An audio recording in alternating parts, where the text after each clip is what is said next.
When I told my husband not to invite his overly flirtatious boss to his 40th birthday party, he laughed in my face and said, "Are you jealous? She is my VIP guest." I stayed silent and let him mock me in front of everyone. But the moment his boss walked into the party and saw me, her face turned paper white, and then she started screaming in pure panic. My name is Zora. I am 34 years old. I spent the last 5 years letting my husband and his snobbish family believe I was just a lowly vegetable peddler who got lucky by marrying into their prestigious Atlanta circle.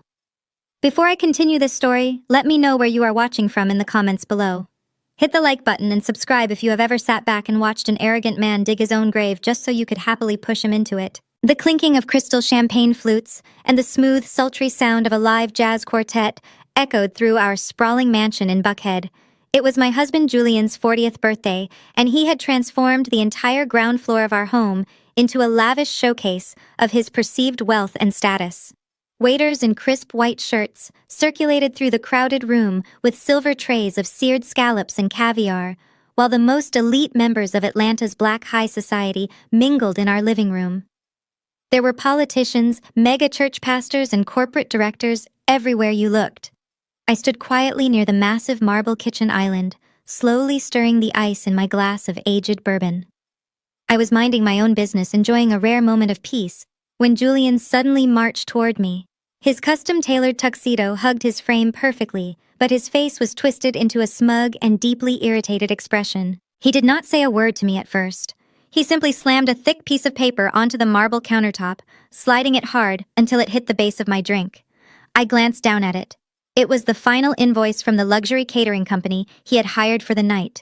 The bold numbers at the very bottom read exactly $25,000. "Pay this right now," Zora Julian commanded.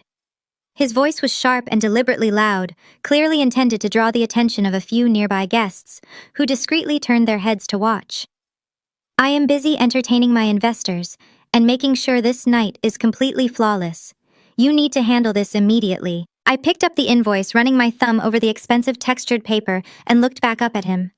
"Julian, you want me to pay a $25,000 bill for a party you insisted on throwing for yourself?" Julian let out a harsh, condescending laugh, shaking his head as if I were a child who could not grasp a basic concept.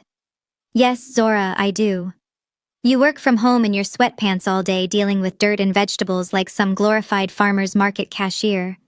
Meanwhile, I am the director of innovations at a major financial firm. I am out there grinding, making moves, building our empire, and maintaining our social standing.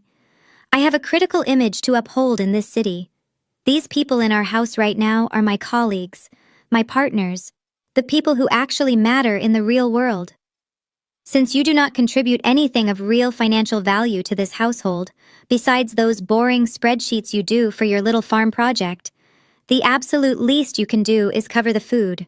Consider it your mandatory contribution to my birthday." Before I could even formulate a response to his staggering audacity, the heavy, suffocating scent of expensive floral perfume hit my nose. My mother-in-law Beatrice stepped up beside Julian. She was dressed in an elaborate emerald gown, her signature pearls resting heavily on her neck. Beatrice carried herself like Southern royalty, constantly reminding everyone of her family's long-standing position in the prominent local church and their deep generational ties to the city's elite. She looked me up and down with absolute disgust, her eyes lingering critically on my simple but elegant black silk slip dress. "Honestly, Zora," Beatrice said, her voice dripping with venom and fake pity. "Is that really what you chose to wear to my son's milestone celebration? You look like you are going to a neighborhood block party, not a high society gathering. You always did lack refinement, no matter how hard we try to polish you." She took a delicate sip of her champagne, leaning closer to me so her words could cut even deeper. "I told Julian years ago that he should have married one of his sisters from the Alpha Kappa Alpha sorority, a woman with actual pedigree, a woman from our church family who understands the weight of our legacy and knows how to host people of our caliber. But my son has a bleeding heart. He took pity on a girl from the wrong side of South Atlanta. You should be down on your knees thanking God every single day that Julian rescued you from that ghetto and brought you into this lifestyle. You should be writing that $25,000 check with a massive smile on your face, just to show your gratitude for the roof he generously put over your head." I listened to her toxic words, feeling the familiar, exhausting sting of their united cruelty. For years, Julian and Beatrice had treated me like a charity case. They genuinely believed that my business, a massive organic agricultural logistics network that supplied fresh produce to major grocery chains across the entire country, was just a cute little hobby. I had deliberately kept the true scale of my wealth hidden, letting Julian handle the mortgage from his account, while I quietly built a multi-million-dollar corporate empire from my home office. Because of my silence, they felt completely entitled to degrade me at every turn. They loved the power dynamic of the successful corporate husband and the dependent, uncultured wife. Julian crossed his arms, standing shoulder to shoulder with his mother, basking in her relentless defense of him. "Do not embarrass me tonight, Zora," he warned, pointing a manicured finger at my chest. "My boss is going to be here any minute. She is bringing a billionaire investor who is about to fund my new division with $10 million. This is the biggest night of my career. Do not stand here looking sullen and ghetto. Pay the caterers, fix your attitude, and try to act like you belong here for once." They stood there, a united front of arrogance and misplaced superiority, waiting for me to shrink away in shame. They expected me to lower my head, apologize for my background, and meekly pay the bill to keep the peace. They expected the girl from South Atlanta to yield to their generational wealth facade, to swallow the humiliation just to remain in their sparkling orbit. But they had absolutely no idea who they were actually talking to. I did not cry. I did not yell. I simply took a slow, deliberate sip of my bourbon, letting the fiery liquid warm my throat. I looked at the $25,000 bill, then looked back at my husband's smug face. The time for hiding was officially over. The heavy mahogany front doors of our foyer swung open with a dramatic thud. The sudden rush of evening air swept through the room, making the crystal chandelier above us chime softly. Julian instantly dropped his aggressive posture. The smug sneer vanished from his face, replaced by the eager, desperate grin of a man trying to impress someone far above his pay grade. He practically shoved his shoulder into my collarbone, knocking me aside with enough force that my bourbon splashed over the rim of my glass and onto my bare wrist. He did not apologize. He did not even look back at me. He just smoothed the lapels of his tuxedo and hurried toward the entryway like an obedient lapdog. "Everyone," Julian announced, projecting his voice over the live jazz band to ensure the entire room heard him. "The guest of honor has finally arrived. Please welcome the youngest vice president at our investment firm, the woman who holds the keys to my new division, Chloe." I watched calmly as Chloe stepped into the light of the foyer. She was wearing a skin-tight crimson-red silk dress with a plunging neckline that dipped dangerously low, a choice of attire that was screamingly inappropriate for a corporate superior attending her subordinate's family birthday gathering. But Chloe clearly thrived on being the center of attention. She tossed her thick, perfectly styled hair over her shoulder and strutted into our home with the overwhelming entitlement of someone who believed she owned the very floorboards she walked on. Julian practically tripped over his own feet rushing to greet her. He grabbed her hand and pressed a lingering, overly familiar kiss to her cheek. "You look absolutely incredible tonight," he murmured, his voice laced with a level of intimacy that made several of the nearby guests exchange uncomfortable glances. Chloe offered a coy, practiced laugh, resting her manicured hand flat against Julian's chest for a second too long. "I told you I would make a grand entrance, Julian," she purred. "And you know I always deliver, especially tonight. We have a lot to celebrate, do we not?"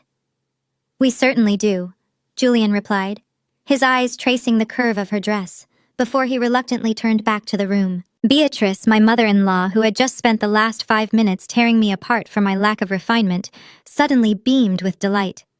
She floated over to Chloe, grasping both of her hands warmly. "Chloe, my dear," Beatrice gushed, "we are so utterly thrilled you could grace us with your presence. Julian speaks of your brilliance constantly. It is so refreshing to see a young, educated Black woman commanding such power in the financial sector. You are exactly the kind of influence my son needs in his life." The hypocrisy in the room was so thick it was suffocating. I stood a few feet away, watching my husband and his mother fawn over this woman. Chloe soaked up the praise, exchanging a knowing, triumphant look with Julian, before her gaze lazily drifted across the room and landed on me. She looked me up and down, her eyes narrowing as they took in my understated black slip dress and the lack of flashy diamonds on my neck. A cold, calculated smirk touched the corners of her bright red lips. She did not see a threat. She saw a target. Chloe closed the distance between us, her high heels clicking sharply against the marble floor. Julian followed closely behind her, making absolutely no effort to introduce me as his wife. "You must be the domestic help Julian mentioned," Chloe said, her tone dripping with mock sweetness. She shrugged off her heavy white fur coat and practically threw it into my chest, forcing me to raise my arms to catch it before it hit the floor. "Be a sweetheart and hang this up in the coat room," she commanded, not breaking eye contact with me. "It is genuine mink, so ensure it does not touch anything damp. And while you are at it, fetch me a dirty martini. 3 olives extra cold and go light on the vermouth. Do not make me wait too long." The sheer audacity of her words hung in the air. A few guests standing nearby suddenly found their drinks very interesting, turning away to avoid witnessing the blatant disrespect. Julian stood right next to her, watching his boss treat his wife like a hired servant, and he did not say a single word to correct her. In fact, a faint smile played on his lips. He was enjoying this. He wanted me to be humiliated. I held the heavy fur coat in my arms, my face an emotionless mask, waiting for her to realize her supposed mistake. But Chloe was not finished. She adjusted the lapel of her crimson dress, deliberately drawing attention to the small glittering pin fastened to the fabric. It was the iconic pink and green ivy leaf of the Alpha Kappa Alpha sorority. She tapped the badge with her perfectly manicured fingernail and let out a soft, patronizing sigh. "You know Julian," Chloe said, turning her attention back to my husband while gesturing vaguely in my direction. "This is exactly why I keep telling you that pedigree matters. At our firm, we only hire individuals who understand the bonds of true excellence. People who come from the right legacy, the right upbringing, the right sisterhoods. It is impossible to teach class to someone who was born without it. You can dress someone up, but if they come from the bottom, they will always have the mindset of the help." Julian chuckled, a rich, deep sound that made my blood run ice cold. "You are absolutely right, Chloe. Some people just lack the capacity for greatness. They do not understand what it takes to build an empire. They are only good for taking orders." He finally turned his gaze to me, his eyes hard and unyielding. "Well," he snapped, his voice sharp and authoritative. "Did you not hear our VIP guest? Take the coat, go to the kitchen and get her the drink. Stop standing there like a statue. You have a job to do tonight." They stood there waiting. Chloe with her chin tilted upward in ultimate superiority. Beatrice watching from the sidelines with a satisfied smirk, thrilled to see the girl from South Atlanta put in her proper place. And Julian, the man who had promised to love and protect me, actively participating in my public execution. They thought they had broken me. They thought this display of wealth, Greek letter elitism, and corporate power was enough to remind me of my insignificance. I looked at the heavy fur coat draped over my arms. I looked at the $25,000 catering invoice still resting on the marble counter. And then I looked directly into Chloe's condescending eyes. I did not fold the pristine white mink. I did not move toward the coat room. I simply opened my arms and stepped back. The luxurious fur plummeted, hitting the polished marble floor with a heavy, dead thud. A collective gasp rippled through the immediate circle of guests. Chloe let out a sharp, genuine shriek of horror, her manicured hands flying to her mouth. "That is a $30,000 custom piece," she screamed, completely abandoning her sultry professional facade. "Are you out of your mind? Pick that up right now." I did not bend down. Instead, I shifted my weight forward deliberately, placing the sharp heel of my black stiletto directly onto the center of the white mink. I maintained dead, unblinking eye contact with Chloe as I applied pressure. Julian lunged forward, his face flushed a deep, dangerous shade of crimson. "Zora! Have you lost your absolute mind?" he hissed, grabbing my wrist. "You are going to pay for that coat. You are going to pay the caterers. You are going to apologize to my boss right now, or I swear to God I will pack your cheap bags myself and send you back to whatever rundown apartment complex you crawled out of." I calmly looked down at his hand, wrapped around my wrist. "Take your hand off me, Julian," I said. My voice was not loud, but it possessed a quiet, lethal authority that made him instantly freeze. He released his grip, stepping back as if he had been burned, though he tried to mask his retreat with a scoff of disgust. I turned my attention back to the marble kitchen island. I picked up the thick, textured paper of the $25,000 catering invoice. Julian sneered, crossing his arms over his custom tuxedo. "That is right," he commanded. "Pick it up. Do the one thing you are actually good for tonight. Go find my checkbook in the study and clear that balance before the catering manager makes a scene." I looked at the bold total printed at the bottom of the page. Then I looked at Beatrice, who was fanning herself dramatically as if my behavior was giving her palpitations. Finally, I looked at Julian. I smiled. It was not a smile of submission, nor was it a smile of apology. It was the cold, terrifying smile of a woman who had finally finished playing a game she was tired of winning. I gripped the top of the invoice with both hands and ripped it straight down the middle. The sound of the thick paper tearing echoed like a gunshot over the smooth jazz music. Julian's jaw dropped. Chloe stepped back, her eyes wide with shock. I placed the two torn halves together and ripped them again, tearing the $25,000 demand into useless, jagged quarters. I opened my hands, letting the shredded pieces of paper flutter down like snow, landing directly on top of Chloe's ruined mink coat beneath my feet. Julian looked like he was going to have a stroke. "What is wrong with you?" he roared, no longer caring who heard him. That was the final invoice. "The catering manager is waiting for payment. You are intentionally sabotaging the biggest night of my career. Do you realize who is in this room? I am the one bringing in the real money. I am the one building a legacy. If you will not pay for the food you are standing here eating, I will pay for it myself. I do not need your little farm money." He reached into the inner pocket of his tuxedo jacket and pulled out a sleek, heavy black credit card. He slammed it onto the marble counter with a resounding clack. He tapped the metallic surface aggressively, looking at me with pure, unadulterated contempt. "This is what real power looks like, Zora." Julian spat, puffing out his chest. "This is a limitless elite account. It is the reward for actual hard work, not playing in the dirt. I will pay the $25,000 right now, and then I am calling my lawyers in the morning. We are done. You are completely useless to me." I looked at the heavy black card resting on the marble. I knew that card intimately. I knew the exact account number, the expiration date, and the security code on the back. I knew it because I was the one who had authorized its creation. "Is that right?" I asked softly. "You are going to pay for this extravagant party using that specific black card." "Watch me," Julian snarled, grabbing his phone from his pocket to call the catering manager over. I reached into my own clutch and pulled out my phone. I unlocked the screen and opened my private banking application. I navigated to the secondary user management tab. Julian was too busy glaring at me to notice what I was doing. I stared at the name listed under the authorized users section. Julian Vanguard. Status active. Limit unrestricted. For 5 years, I had allowed him to swipe that card to fund his expensive suits, his lavish business lunches, his luxury car leases, and his desperate need to look wealthy in front of his peers. I let him pretend he was the king of the castle simply because I loved him and wanted him to feel secure.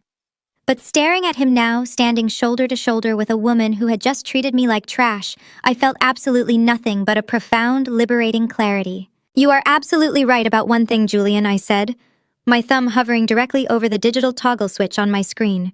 "This party is over." I pressed the button. A split second later, a loud, obnoxious alarm blared from Julian's hand.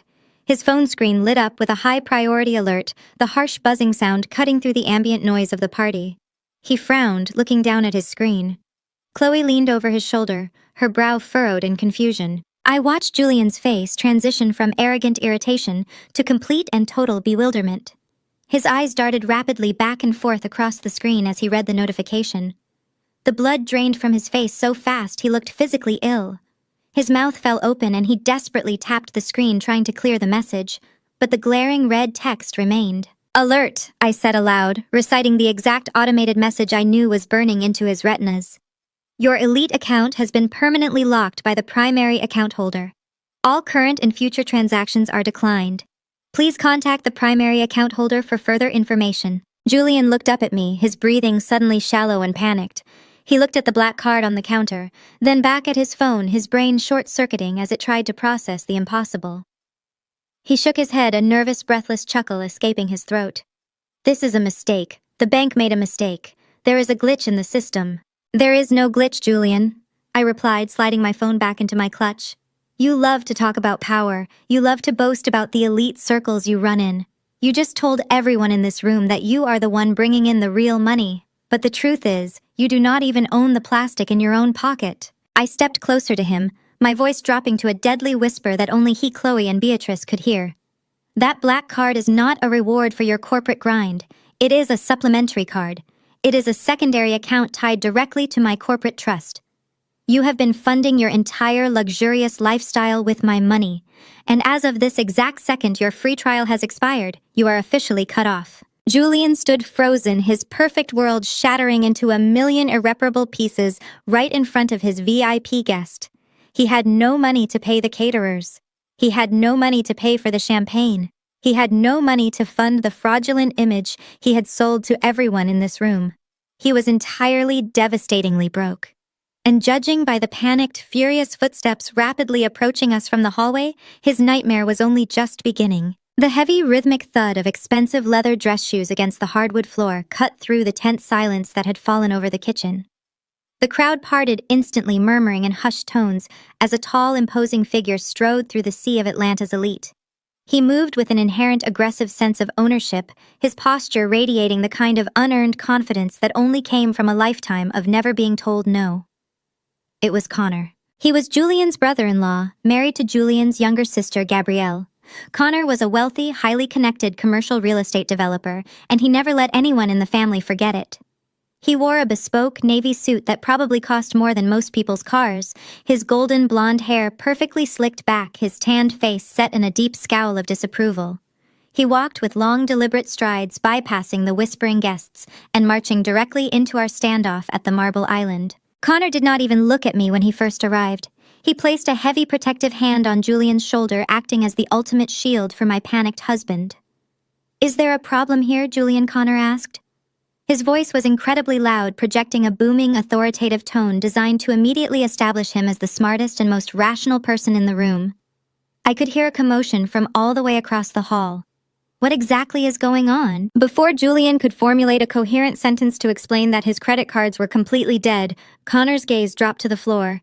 He saw the shredded pieces of the $25,000 catering invoice scattered across the marble tiles. He saw Chloe's priceless white mink coat lying crumpled and discarded near my black stiletto. Connor let out a long, exaggerated sigh. He pinched the bridge of his nose, shaking his head as if he were dealing with a deeply unruly toddler who had just thrown a tantrum in a grocery store. He finally turned his attention to me, his pale blue eyes practically glowing with condescension. Zora Connor began lowering his voice into a patronizing, overly calm register. "Let us all just take a collective breath. You need to lower your voice and step back. You are making an absolute spectacle of yourself, and it is entirely uncivilized."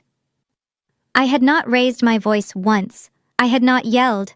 I had barely spoken above a conversational volume, yet here was Connor instantly deploying the classic narrative of the angry, aggressive woman who needed to be pacified by a rational man. I stared at him, my face completely blank. "Uncivilized," I repeated smoothly. "That is an interesting choice of words, Connor." "It is the accurate choice of words," Connor fired back, taking a step closer to me, attempting to use his physical height to intimidate me. "We are hosting a high society event. We have state senators in the living room. We have corporate executives enjoying their evening. And here you are, throwing coats on the floor and ripping up invoices like you are fighting in a neighborhood alleyway. You are embarrassing Julian in front of his superior, and frankly, you are embarrassing my wife's family. We do not behave like this in polite society, Zora. I know you did not grow up around this level of wealth, but you have been a part of this family long enough to learn basic decorum." Julian, who had been hyperventilating over his locked bank accounts just seconds prior, suddenly found his courage again. Standing safely behind Connor's broad shoulders, Julian nodded vigorously. "Exactly," Julian chimed in, his voice dripping with newfound bravado. "Tell her, Connor. She is acting completely unhinged. She refused to pay the caterers, and then she started disrespecting Chloe.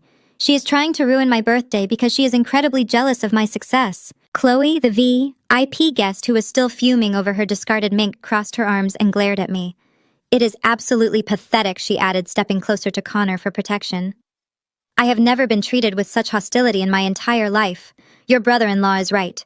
She has no idea how to conduct herself around people of our caliber." Connor raised his hands, gesturing for Chloe and Julian to relax. "Do not worry, Chloe," Connor said, offering her a slick, charismatic smile that he usually reserved for his wealthy investors. "I apologize on behalf of the family. Julian is a brilliant man and a vital asset to your firm. Please do not let the erratic behavior of his wife reflect poorly on him.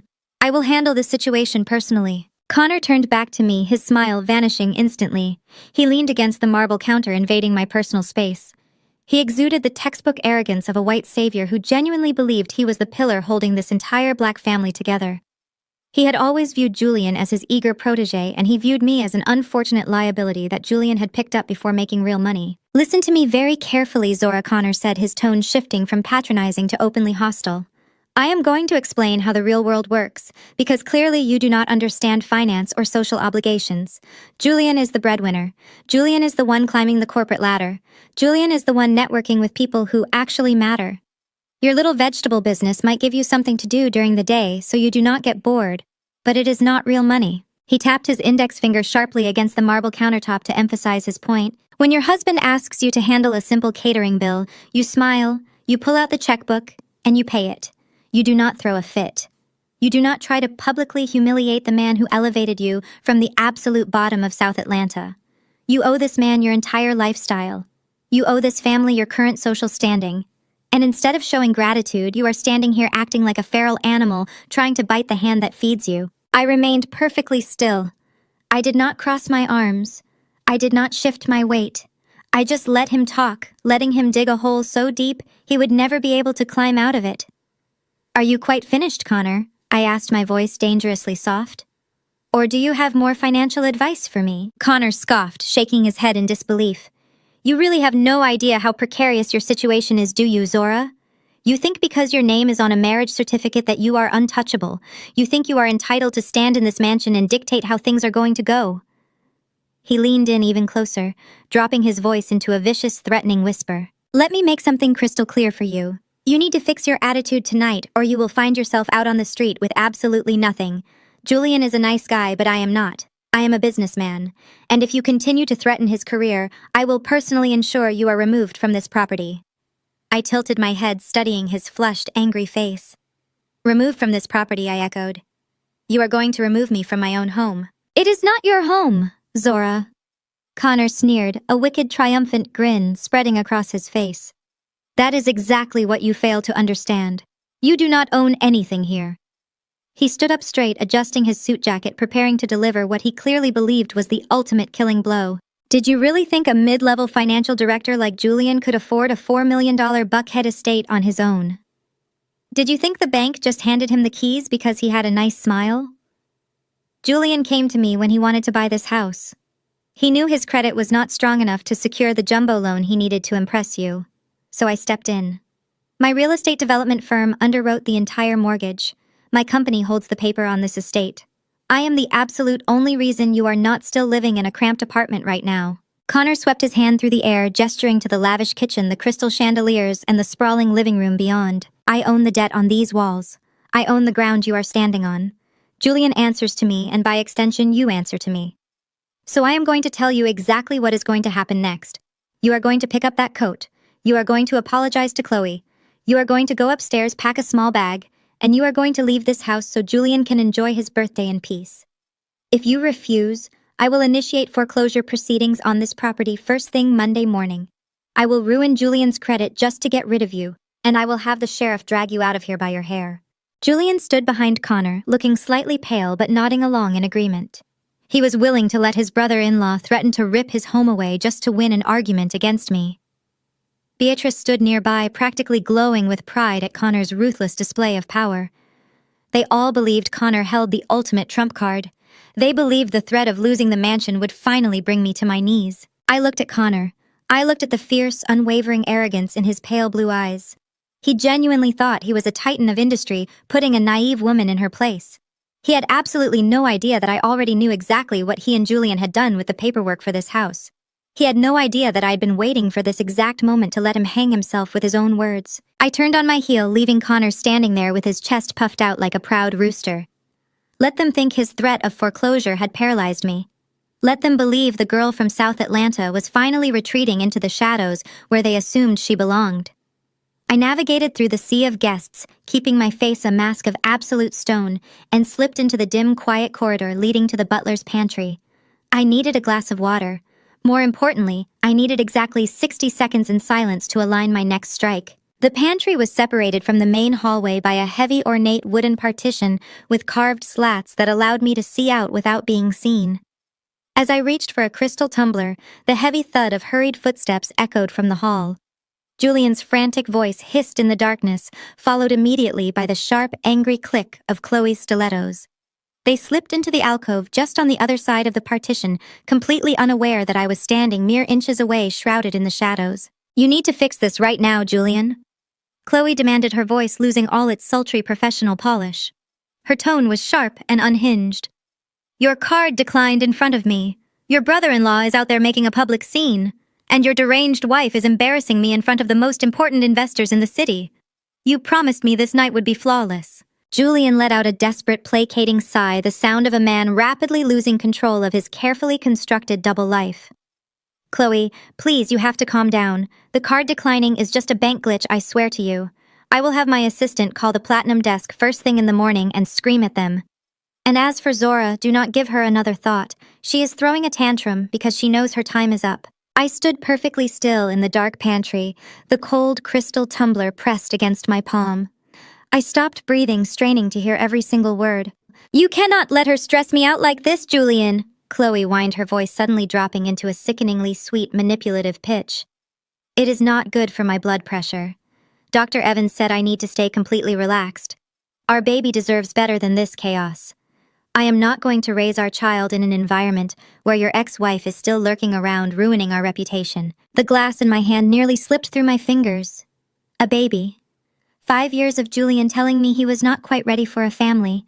5 years of enduring Beatrice's snide, persistent remarks about my barren womb at every holiday dinner.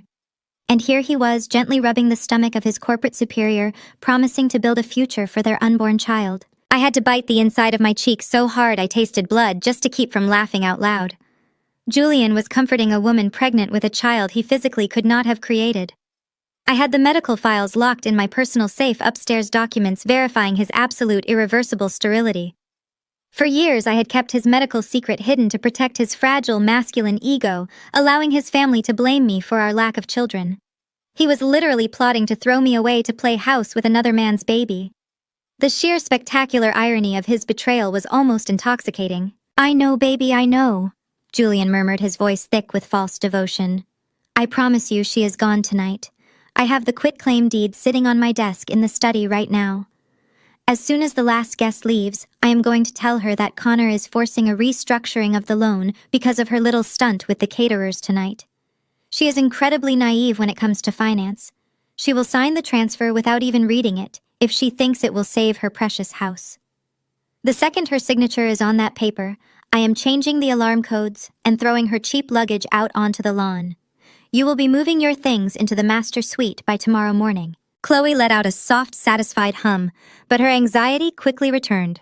What about the $10 million buy-in for my investment fund? If your bank accounts are locked right now, how are you finalizing the wire transfer tomorrow? My board of directors is expecting your capital injection by noon. If you do not deliver the money, you do not get the partnership, Julian. Julian let out a low, arrogant chuckle. It was the exact sound he made whenever he believed he had outsmarted everyone in the room. Do not worry about the bank glitch, Chloe. I already have the liquid capital secured in a separate holding account. Connor and I took care of it weeks ago. I leaned closer to the wooden slats, pulling my phone from my clutch and silently pressing the record button. I told you Connor holds the mortgage on this house, Julian boasted, his ego swelling with every word. But what Zora does not know is how we structured the debt. Connor had his internal appraiser completely forge the valuation on this estate. We artificially inflated the property value by nearly $3 million on paper. We pushed through a ghost cash-out refinance under Connor's real estate firm, and we drained all that fabricated equity straight into an offshore shell account. That is the money I am using to buy my partner shares in your fund. He laughed again, a dark, conspiratorial sound. Zora has absolutely no idea she is currently living in a house that is essentially a hollowed-out financial grave. By the time I kick her out tonight, she will be walking away from a property drowning in millions of dollars of fraudulent debt. Connor holds the fake paper, and we hold the cash. It is the perfect crime. We are going to be untouchable, Chloe. The recording continued to run on my phone, capturing the muffled sounds of Julian kissing Chloe's forehead, promising her the world while standing in the hallway of a house he had just confessed to robbing. The sheer magnitude of their stupidity washed over me in freezing waves. Julian and Connor, two men who believed their white-collar status made them invincible, had just committed federal mortgage fraud, wire fraud, and corporate conspiracy. They had executed this entire elaborate illegal scheme under the absolute assumption that Julian was the sole legal owner of the property simply because he was the one paying the monthly bills. They had no idea that the deed to this Buckhead mansion was not in Julian's name. It was not even in my name. The deed was locked tight inside an irrevocable trust established by my late grandfather, an untouchable legal fortress managed by my corporate attorneys. Connor did not hold the paper on my house. Connor held a forged, completely worthless document that he had illegally underwritten through his own firm. Julian had not drained the equity out of my home. He had stolen $3 million directly from Connor's investors. They had handed me the matches, doused themselves in gasoline, and were practically begging me to light the fire. I stopped the recording on my phone, securely uploading the audio file directly to my cloud server. I took a deep, steadying breath, letting the cold reality of my power settle into my bones. Julian thought he was walking back into the party as a conquering king. He thought he was going to evict me from my own home and replace me with a woman carrying a stranger's child. I set my crystal tumbler down on the pantry counter. It was time to step out of the shadows.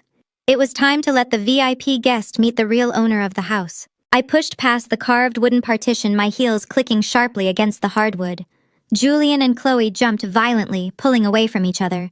Julian's eyes darted to the crystal tumbler in my hand, then to my face, panic instantly replacing his arrogant smirk. He opened his mouth to speak, to spin whatever desperate lie he had ready, but I did not even look at him. I walked straight past them, making my way back into the glaring lights of the main kitchen. Connor was still leaning against the marble island, holding a fresh glass of bourbon, looking entirely too pleased with himself. Beatrice was standing beside him, nodding along to whatever condescending remark he had just made. The crowd of guests had thinned slightly, giving our area a wide berth, though everyone was still watching intensely from the periphery. I stopped directly across from Connor. I opened my clutch and bypassed my phone, reaching into the hidden zippered pocket. My fingers wrapped around a thick folded piece of paper I had retrieved from Julian's home office safe 2 days ago. I pulled it out and tossed it onto the marble island. It landed with a soft slap right beside the shredded catering invoice and the heavy black credit card that had just humiliated my husband. Connor frowned, looking down at the document. "What is this, Sora?" he asked, his tone dripping with mock exhaustion. "Another bill you cannot afford to pay. It is a copy of the power of attorney you and Julian filed last month," I said, my voice carrying clearly across the quiet kitchen. "The one you used to authorize a $3 million cash-out refinance on this estate through your commercial development firm. The one bearing my signature." Julian rushed into the kitchen, Chloe trailing closely behind him. Julian looked at the paper on the counter, and the last remnants of color drained from his face. Connor scoffed, picking up the document.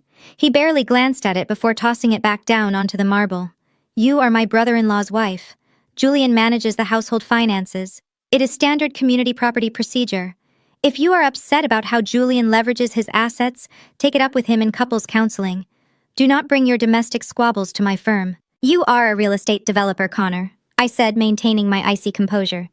"You pride yourself on your meticulous attention to detail.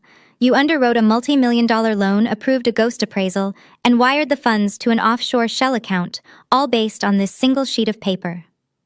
Did you ever actually verify who holds the deed to this house?" Connor rolled his eyes, taking a slow sip of his bourbon. "Julian holds the deed. I saw the title search myself." "No, Julian provided you with a title search he paid someone to alter," I corrected. "If you had done your own due diligence, if your monumental arrogance had not blinded you to standard legal procedure, you would have discovered a very uncomfortable truth." I leaned forward, placing both hands flat on the marble, staring directly into his pale, condescending eyes. "This house is not community property. It is not in Julian's name, and it is not even in my name. This estate is the sole property of the Vanguard Irrevocable Trust, established by my late grandfather." The silence in the kitchen became absolute. The live jazz band in the living room had stopped playing. The only sound was the faint clinking of ice in someone's glass across the room. Connor froze the bourbon halfway to his mouth. His jaw tightened. "That is impossible. Julian brought me the paperwork. He brought me your signed authorization." "I did not sign anything," I stated firmly. "Julian forged my signature. And even if I had signed it, the document would be entirely, legally void. I am simply a beneficiary of the trust. I do not have the legal authority to borrow against this asset, and neither does Julian. The only people who can authorize a lien on this property are the 3 corporate trustees sitting in a boardroom in Manhattan. You bypass them completely." Connor swallowed hard. His arrogant savior-like posture began to crumble.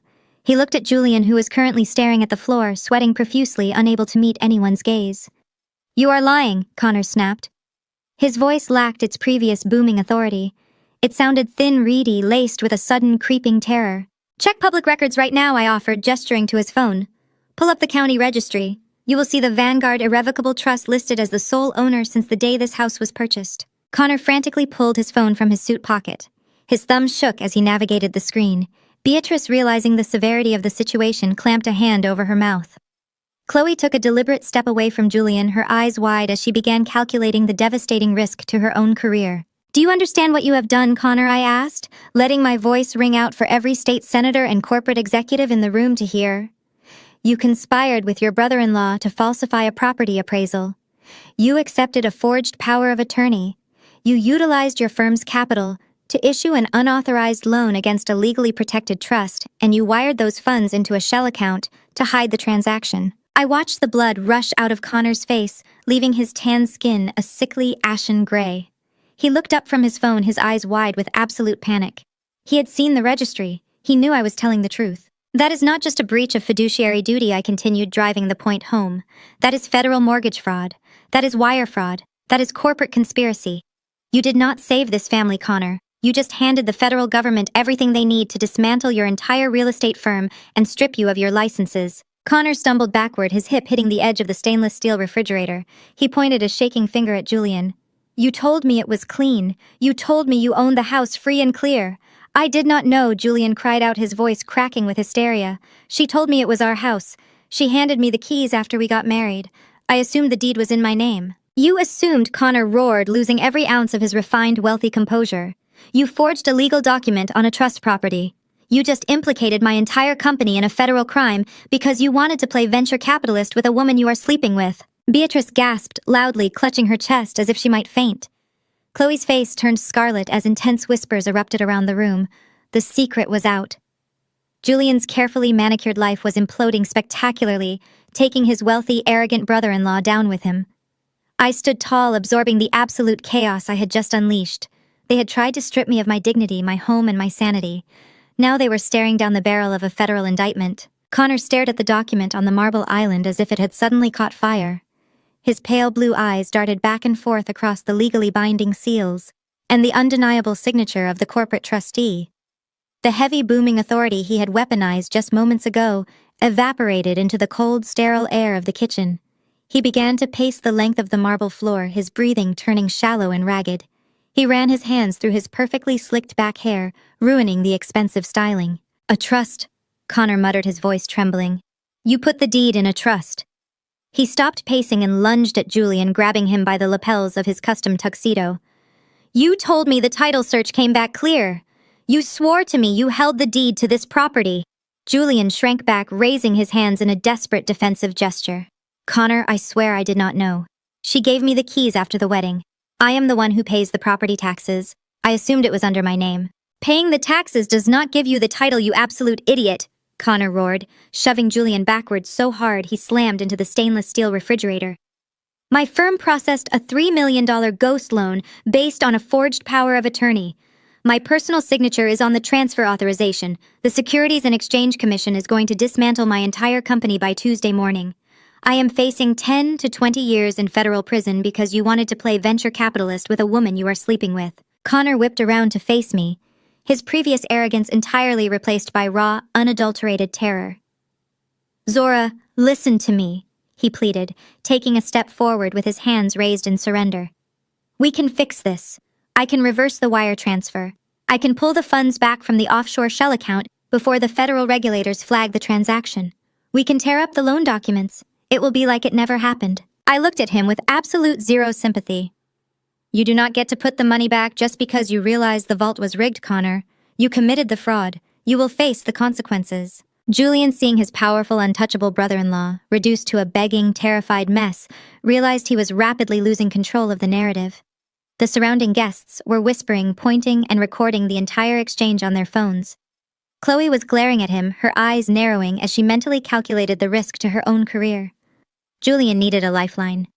He needed to reassert his dominance not just to save face, but to convince himself that he was still the king of the castle. Julian aggressively straightened his tuxedo jacket and let out a loud, forced laugh. It was a hollow, desperate sound that echoed awkwardly through the high ceilings of the kitchen. "Fine," Julian announced, puffing out his chest and lifting his chin. "Keep the house, Zora. Keep your grandfather's archaic little trust fund. You think keeping $3 million out of my hands is going to ruin me? You think I actually need this dusty old property to build my empire?" He walked over to Chloe, wrapping his arm securely around her waist. He looked at me with a smirk of pure, unhinged illusion. "Tell her, Chloe, Julian commanded, his voice dripping with arrogance. Tell my pathetic soon-to-be ex-wife about the real money. Tell her why we do not need a single dime of her fake equity. Chloe immediately straightened her posture, adjusting the neckline of her crimson silk dress. She recognized the pivot and smoothly stepped back into her role as the high-powered corporate executive. She shot me a look of profound pity. Julian is absolutely right, Chloe declared, her voice projecting clearly to the remaining guests. The $3 million from this house was simply a minor buy-in. It was a good faith deposit to show my firm that he was serious, but the actual capital is coming straight from the top. My superior, the primary silent investor of the Apex Fund, has personally reviewed Julian's portfolio. The big boss is directly backing Julian's new division. $10 million in clean, legitimate venture capital is being wired into our joint corporate account tomorrow morning at exactly 9 o'clock. Julian beamed, his chest swelling with ultimate triumph. Did you hear that, Zora? $10 million. I am becoming a managing partner at the most ruthless investment firm in Atlanta. We are going to buy an estate 3 times the size of this one. You thought you could trap me with a mortgage stunt, but you just set me free. I am stepping into a completely different stratosphere of wealth, and you are going to be left behind with nothing but a crumbling house. The magic words had been spoken. $10 million. That staggering figure acted like a powerful narcotic on Julian's parents. Beatrice, who had been clutching her pearls in silent horror during Connor's meltdown, suddenly found her voice. The undeniable promise of extreme wealth instantly erased the reality that her son had just committed federal wire fraud. It erased the fact that he was publicly flaunting his pregnant mistress. In Beatrice's eyes, $10 million absolved Julian of every single sin. Beatrice stepped out from the shadows of the hallway, her husband, Reverend Thomas, marching right beside her. I always knew you were nothing but a vindictive, small-minded girl. Beatrice spat, pointing a manicured finger directly at my face. You have been an absolute anchor around my son's neck since the day he met you. You tried to trap him in this dusty house. You tried to clip his wings because you knew you could never rise to his level. You are just a bitter, jealous woman throwing a tantrum because a real man finally outgrew you. Reverend Thomas nodded solemnly, clasping his hands together and utilizing his deepest, most pious preaching voice. He looked at me with profound performative disappointment. The Lord removes obstacles from the paths of the righteous, Zora. Reverend Thomas proclaimed, his voice booming with hypocritical authority. You are an obstacle. You stand here filled with spite and malice, trying to destroy my son's reputation simply because he is destined for greatness. Julian is joining forces with a woman of true pedigree and corporate power. The Reverend gestured toward Chloe as if she were a virtuous saint rather than a woman actively destroying a marriage. Chloe understands what it takes to build a legacy. You only know how to tear things down. It is time for you to pack your belongings and vacate the premises. You do not belong in Julian's bright future. Beatrice scoffed loudly, stepping closer to her son.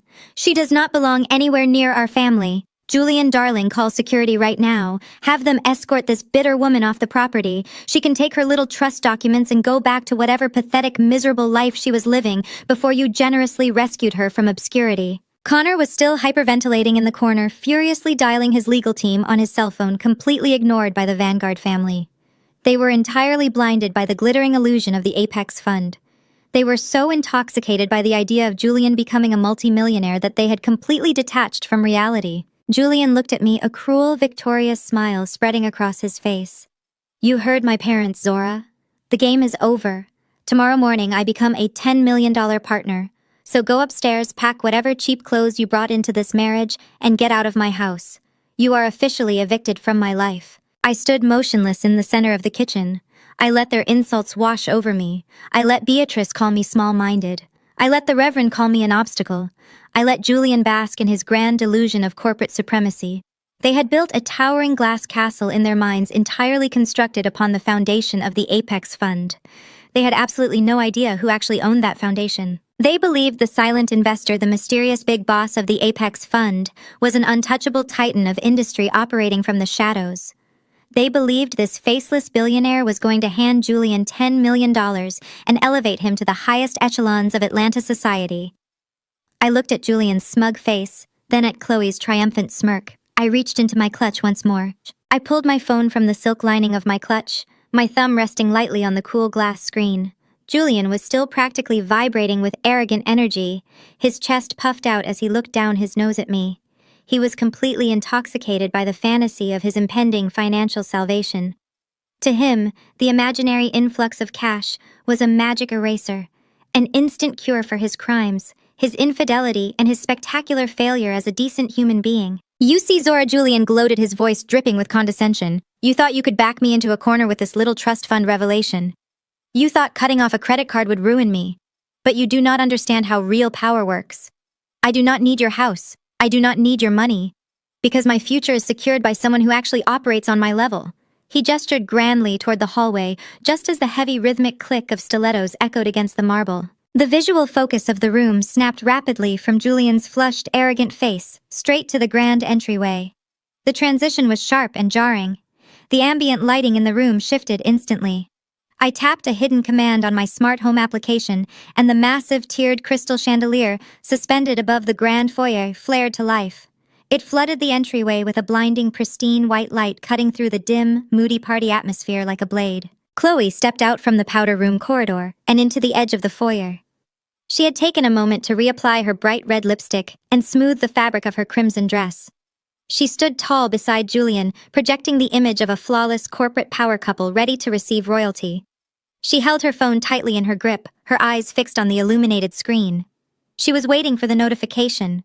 She was waiting for the confirmation from the shadow investor that the $10 million wire transfer had been officially authorized for the morning. Julian wrapped his arm securely around Chloe's waist, presenting her to the room. "Chloe's superior, the primary silent investor of the Apex Fund, is arriving right now," Julian announced, his voice booming with unearned triumph. "The big boss has personally reviewed my portfolio and is directly backing my new division. $10 million in clean, legitimate venture capital is being wired into our joint corporate account tomorrow. I am becoming a managing partner. We are stepping into a completely different stratosphere of wealth, and you, Zora, are going to be left behind with nothing but a dusty house you cannot even afford to furnish properly." The magic words had been spoken, $10 million. That staggering figure acted like a powerful narcotic on Julian's parents. Beatrice, who had been clutching her pearls in silent horror during Connor's legal meltdown, suddenly found her voice. The undeniable promise of extreme wealth instantly erased the reality that her son had just committed federal wire fraud. It erased the fact that he was publicly flaunting his pregnant mistress. In Beatrice's eyes, $10 million absolved Julian of every single sin. Beatrice stepped out from the shadows of the hallway, her husband, Reverend Thomas, marching right beside her. "I always knew you were nothing but a vindictive, small-minded girl," Beatrice spat, pointing a manicured finger directly at my face. "You have been an absolute anchor around my son's neck since the day he met you. You tried to trap him in this house. You tried to clip his wings because you knew you could never rise to his level. You are just a bitter, barren woman throwing a tantrum because a real man finally outgrew you." Reverend Thomas nodded solemnly, clasping his hands together and utilizing his deepest, most pious preaching voice. He looked at me with profound performative disappointment. "The Lord removes obstacles from the paths of the righteous." Zora, Reverend Thomas proclaimed, his voice booming with hypocritical authority. "You are an obstacle. You stand here filled with spite and malice, trying to destroy my son's reputation simply because he is destined for greatness.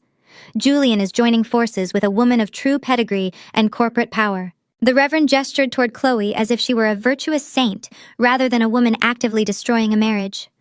"Chloe understands what it takes to build a legacy. You only know how to tear things down. It is time for you to pack your cheap belongings and vacate the premises. You need to roll up your bags and get out of my son's brilliant life. You do not belong in Julian's bright future." Beatrice scoffed loudly, stepping closer to her son. "She does not belong anywhere near our family. Julian, darling, call security right now. Have them escort this bitter woman off the property. She can take her little trust documents and go back to whatever pathetic, miserable life she was living before you generously rescued her from obscurity." Julian looked at me, a cruel, victorious smile spreading across his face. "You heard my parents, Zora. The game is over. Tomorrow morning I become a $10 million partner, so go upstairs, pack your bags, and get out of my house. You are officially evicted." I stood motionless in the center of the kitchen. I let their insults wash over me. I let Beatrice call me small-minded. I let the Reverend call me an obstacle. I let Julian bask in his grand delusion of corporate supremacy. They had built a towering glass castle in their minds, entirely constructed upon the foundation of the Apex Fund. They believed the silent investor, the mysterious big boss, was an untouchable titan of industry, operating from the shadows, ready to hand Julian the world. I stepped out of the periphery, my heels clicking with slow, rhythmic precision against the marble, and walked directly into the center of the blinding light beneath the chandelier. I traded my clutch to my left hand and picked up a fresh glass of dark red wine from a nearby tray with my right. I stood exactly where the master of the house was meant to stand when receiving honored guests. "Where is he?" Chloe whispered to Julian, her voice laced with a sudden desperate anxiety. He messaged me that he was already on the premises. He said he was stepping into the light to make the final introduction. Julian frowned, craning his neck to look past me, searching the empty hallway and the open front doors. "I do not see anyone," he muttered, his confidence slightly faltering. "Are you sure he sent the message to the right location? Check the secure portal again." Chloe looked down at her screen, her manicured thumb refreshing the application. As she did, her gaze swept upward, filled with frustration, and accidentally collided with mine. She froze. I stood perfectly still under the chandelier, holding my glass of wine, staring back at her with a look of absolute chilling calm. I did not break eye contact. I slowly raised my phone, ensuring the screen was facing her, and tapped the send button on a pre-drafted message. A fraction of a second later, the device in Chloe's hand chimed loudly. The sound echoed in the quiet foyer. Chloe gasped, her eyes darting from my face down to her glowing screen. She read the notification. Then she looked back up at me. Then she looked back down at the screen. The color drained from her face so completely that her bright red lipstick suddenly looked like a garish wound. Julian peered over her shoulder, trying to read the message. "What is it?" he demanded, his voice thick with impatience. "Did he authorize the transfer? Is the money cleared? Tell me he cleared the money, Chloe." Chloe could not speak. Her mouth opened, but no sound came out. Her hands began to tremble so violently that she nearly dropped her phone onto the marble floor. She took a slow, horrified step away from Julian, her eyes locked entirely on me. The message she had just received on her highly encrypted, ultra-secure executive portal was a single devastating sentence. It read, "The Apex Fund does not reward thieves, and it certainly does not finance the men sleeping with its managing directors." Julian grabbed Chloe's arm, shaking her slightly. "Chloe, answer me. What did the boss say? We need that $10 million to close the loop with Connor. We need that money right now." Chloe slowly raised a shaking finger, pointing directly at me. Her breathing was shallow, rapid, as if all the oxygen had been sucked out of the room. She was looking at the woman she had ordered to fetch her a dirty martini just an hour ago. She was looking at the woman she had called the domestic help. Julian followed her pointing finger. His brow furrowed in deep, angry confusion. He looked at me standing under the chandelier, sipping my wine, entirely unbothered by the chaos unfolding around me. "Why are you pointing at Zora?" Julian snapped, his frustration boiling over. "Stop looking at her. She is irrelevant. I told you she is leaving tonight. Where is the investor?" "She is the investor," Chloe whispered, her voice cracking, sounding like a terrified child. Julian blinked. The words hit him, but they did not penetrate his thick skull. "What are you talking about? Zora sells organic vegetables to local restaurants. She is a hobbyist. She is not an investor." Chloe finally found her voice, though it was shrill and laced with absolute panic. "Julian, look at her phone. Look at the administrative clearance code on the message. It matches the primary server.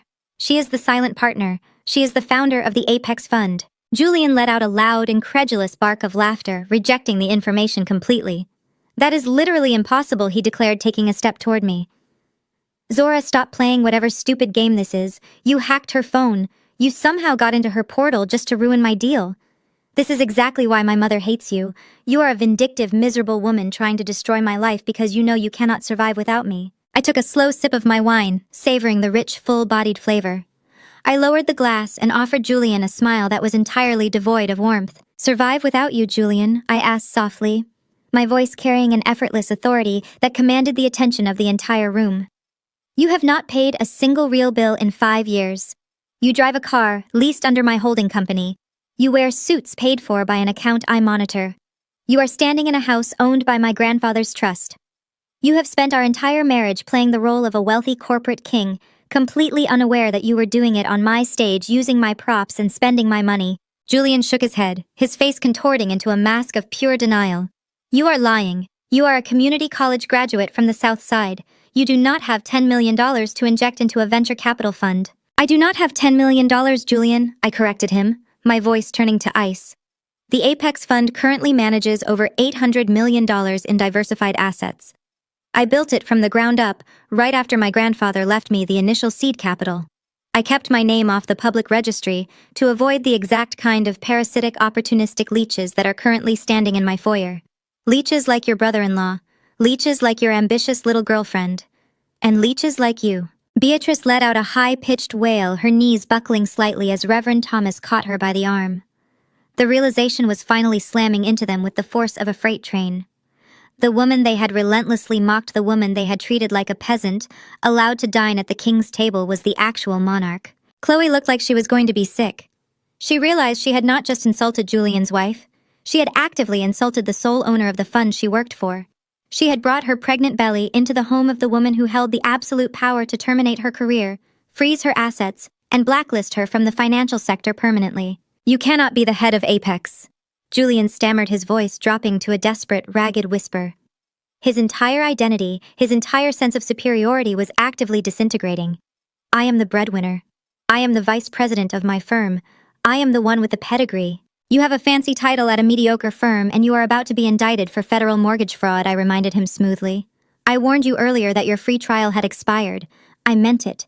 The $10 million wire transfer you were banking on has been permanently canceled. The supplementary credit cards you used to fund your fake lifestyle have been deactivated. And that little fraudulent loan you and Connor engineered, my attorneys have already forwarded the forged documents to the federal authorities. I took one final step forward, closing the distance between us. Julian looked small, terrified, and utterly defeated. Now I said, my voice ringing out with absolute finality. Pack your bags, Julian. You and your pregnant girlfriend have exactly 10 minutes to vacate my property before I have security throw you both onto the street. My fingers bypassed the phone and grasped a heavy matte black titanium card hidden in the silk lining. It was not a credit card. It was the master access key for the Apex Fund executive portal, embossed with the company's silver crest and a single initial Z Vanguard. I tossed the metal card onto the glass entryway table. It landed with a sharp, heavy clatter that cut through the silence of the foyer. Beside it, I placed the official termination order I had drafted at 6 o'clock this morning. It bore the heavy raised stamp of the Apex corporate seal and my unredacted signature at the bottom line. You are waiting for the final wire transfer authorization, Chloe? I said, my voice eerily calm, resonating through the high ceilings. I believe you were expecting an electronic confirmation from the primary investor to finalize Julian's grand illusion, but since I was already attending the party, I decided to deliver your final paperwork in person. Chloe's eyes darted from my face down to the glass table. She stared at the titanium card, her gaze tracking the silver crest, before drifting to the official termination letter. The bold black ink of my signature stared back at her. She froze. The color drained from her face so rapidly that her bright red lipstick suddenly looked like a garish, misplaced stain on white paper. Her fingers went entirely slack. The burnt orange Hermes bag slipped from her grasp, hitting the polished marble floor with a heavy final thud. Chloe took a frantic, uncoordinated step backward, her stilettos catching on the edge of the Persian rug. She stumbled, crashing hard into the edge of the glass console table. The crystal vases rattled violently as she fought to keep her balance. Her mouth fell open and a sound of pure, unadulterated panic ripped from her throat. No, Chloe screamed, her voice shattering into a hysterical, high-pitched wail. No, impossible, what are you doing here? Julian frowned, deeply confused by her sudden, violent terror. He stepped forward, reaching out with both hands to steady her, his face a mask of clueless concern. Chloe, baby, what is wrong? It is just a fake card. She is playing a game, calm down. Chloe recoiled as if his touch was laced with acid. She violently swatted his hands away, slapping his arm with enough force to make him flinch backward. She pointed a shaking, manicured finger directly at my face, her chest heaving as she struggled to draw breath. You idiot! Chloe shrieked, her voice echoing off the walls, raw and completely unhinged. That is not your unemployed wife. That is Zora Vanguard, the majority shareholder of the Apex Fund, the one who signed my termination order this morning. The silence that followed was absolute. It was a heavy, suffocating vacuum that seemed to suck all the air out of the grand foyer. Julian stopped breathing. He stared at me, then looked back at the titanium card on the table, then back at me. His brain was visibly short-circuiting, entirely incapable of processing the magnitude of the information. The woman he had spent 5 years patronizing, the woman he had relegated to the role of a financially dependent, naive housewife, was the apex predator of his corporate ecosystem, Zora Vanguard. Beatrice whispered the name, slipping from her lips like a prayer. Her knees buckled and she grabbed the back of a dining chair to keep from collapsing onto the marble. The Reverend stood frozen beside her, his righteous posturing entirely obliterated by the realization that he had just ordered a billionaire out of her own home. You are the big boss, Julian stammered, his voice dropping to a hoarse, ragged whisper. The realization hit him with the force of a physical blow. He staggered backward, his pristine tuxedo suddenly looking like a clown suit. You are the silent investor. You are the one who approved the $10 million buy-in. I approved the initial term sheet, I corrected smoothly, stepping closer to the glass table. I wanted to see exactly how greedy you were. I wanted to see how far you would go to impress a woman who was only interested in my money. You spent months pitching the Apex Fund, Julian. You spent months begging for capital, submitting falsified financial projections, inflating your assets, and boasting about your brilliant brother-in-law's real estate firm. I turned my gaze to Connor, who was now clutching his chest, leaning against the wall as if he were having a heart attack. The connection had just crystallized in his mind. The $10 million he needed to cover up his federal mortgage fraud was gone. The only person who could have saved him from a federal indictment was the woman he had just mocked. You brought Connor into your pitch, I continued, my voice lethal and precise. You used his firm to guarantee the collateral. You leveraged this exact estate in your corporate filings to prove to the Apex Fund that you had liquid assets. You submitted a forged power of attorney directly to my risk management department. Julian was hyperventilating. His chest rose and fell in rapid, shallow jerks. You knew, he gasped, tears of sheer panic welling in his eyes. You knew everything from the very beginning. I own the fund, Julian. Every single document you submitted crossed my desk. Every time you logged into the secure portal from your home office, I tracked the IP address. Every time you promised Chloe that you were on the verge of a massive payout, you were literally begging me for an allowance. Chloe let out another sob, sinking down against the wall, wrapping her arms around her stomach. Her corporate ambitions, her carefully calculated affair, her entire future had just been incinerated. I did not know she wept, looking up at me with terrified, pleading eyes. I swear to God, Ms. Vanguard, I did not know she was your wife. He told me he was divorcing a nobody. He told me she was a dead weight. And you believed him, I said, looking down at her with absolute disgust. You broke every ethical guideline in the financial sector. You slept with a prospective client. You conspired to hide his fraudulent assets from our compliance officers. You pushed the $10 million approval through the preliminary stages because you thought you were securing a wealthy husband. You compromised my firm. I picked up the termination letter from the table and dropped it directly onto Chloe's lap. Your termination is effective immediately, I stated, leaving no room for negotiation. Your company's stock options are voided due to gross professional misconduct. The non-compete clause in your contract will be strictly enforced by my legal team. You will never work in corporate finance again. You threw away a brilliant career for a man who does not even own the suit he is wearing. Julian fell to his knees. The great, arrogant Julian, the man who had strutted through this party like a conquering king, was now kneeling on the marble floor of my foyer, openly weeping. Zora, please, Julian begged, his hands reaching out to grab the hem of my dress. I took a sharp step back, refusing to let him touch me. Please, Zora, you cannot do this. We are married. I am your husband. We can fix this. I will end it with her right now. I will walk away from the deal. Just do not call the authorities. Please do not let them send me to prison. Beatrice, trying to process the absolute destruction of her son, attempted to completely flip her attitude. Zora, dear, Beatrice stammered, stepping forward with her hands clasped in front of her chest in a grotesque display of sudden affection. The speed at which she abandoned her previous venom was dizzying. We did not mean those things. You must understand, we were simply caught up in the heat of the moment. We have always loved you like a daughter. Julian made a terrible, foolish mistake, but he is family. You have the power to fix this. You have the money to make all of these nasty legal problems disappear. I turned my gaze to Beatrice, letting the absolute coldness in my eyes freeze her in her tracks. Do not patronize me, Beatrice. 5 minutes ago you called me a barren, vindictive woman and ordered me out of my own home. You cheered while your son paraded his pregnant mistress in front of my face. You worshipped the money you thought he was stealing. And now you want to beg for the money I rightfully own. Reverend Thomas tried to intervene, raising his hands in a gesture of peaceful mediation. Zora, the Lord preaches forgiveness. He preaches grace in the face of transgression. Julian has strayed from the path, but with your resources we can rehabilitate him. We can keep this quiet. Think of the family reputation. Think of the church. Your church was funded by my grandfather's trust. Thomas, I revealed, watching the Reverend's jaw drop. The anonymous yearly donations that kept your parish afloat for the last 5 years came directly from a subsidiary of the Apex Fund. I paid for the new roof. I paid for the stained glass windows. I financed your entire congregation while you sat at my dining table every Thanksgiving and insinuated that I was not a suitable wife for your brilliant son. The Reverend looked as if he had been struck by a physical blow. He staggered back, clutching his chest, his holy facade completely shattered by the weight of his own hypocrisy.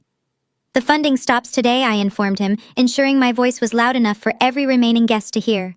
You can rely on the Lord to fix your roof next winter. I looked down at Julian, who was trembling so hard his teeth were chattering. You are not my husband, Julian, I said, my voice echoing with chilling finality. You are a liability, you are a criminal, and you are trespassing on my property. I pulled my phone from my hand and tapped the screen. The front doors of the mansion swung open, and 4 massive, broad-shouldered private security contractors stepped into the foyer. They were dressed in immaculate black suits, their earpieces glowing faintly in the dim light of the porch. They moved with military precision, stopping directly behind Julian and Chloe. These gentlemen work for Vanguard Corporate Security, I announced to the silent, terrified room. They have been waiting in the driveway for my signal. You have exactly 10 minutes to gather whatever fits in a garbage bag. Everything else stays. The cars remain in the garage. The watches stay in the safe. You leave with the clothes on your back and the reality of what you have done. The heavy oak front doors swung open again before Julian could even formulate a pathetic response. 3 figures stepped into the foyer, moving with synchronized predatory grace. They were impeccably dressed in tailored black suits, each carrying a thick leather briefcase. They walked right past the wall of security contractors and flanked me, forming a human barricade of absolute legal authority. The ambient energy in the room seemed to physically shift, orbiting entirely around me as I stood under the glaring chandelier. I was the absolute center of gravity, and Julian was just a speck of dust caught in my pole. Julian stared at the new arrivals, his tear-streaked face contorting with fresh confusion.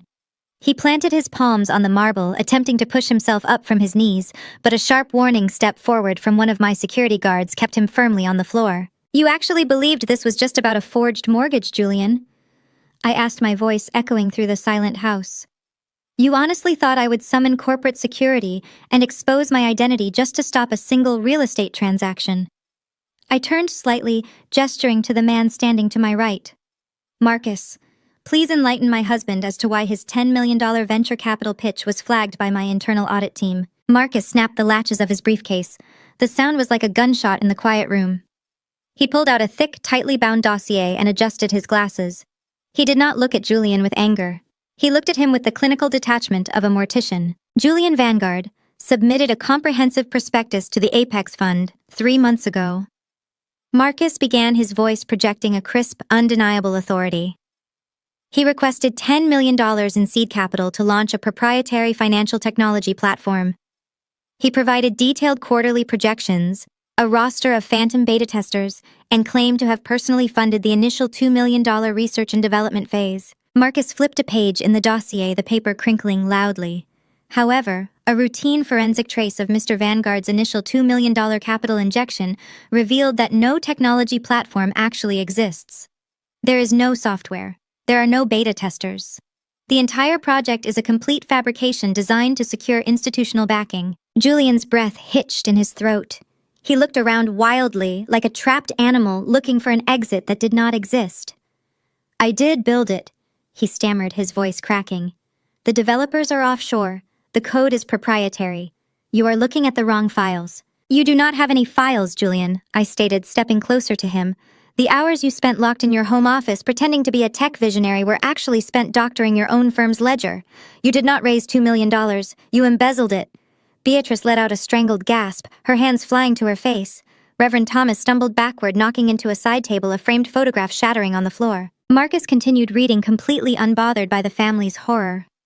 Over the course of 14 months, Julian Vanguard systematically siphoned $2.4 million from his employer's escrow accounts. He routed the stolen capital through the same offshore shell companies he and Connor used to facilitate the fraudulent mortgage on this estate. I shifted my gaze to Chloe, who was currently pressing herself flat against the wall, her chest heaving with panicked breaths. Did you really think a mid-level vice president could afford to buy you a $5 million luxury penthouse in Midtown? Chloe, I asked, watching her eyes widen in absolute terror. Did you honestly believe Julian possessed that kind of liquid wealth simply because he wore expensive suits and drove a nice car? Chloe shook her head violently, her hands clutching her stomach.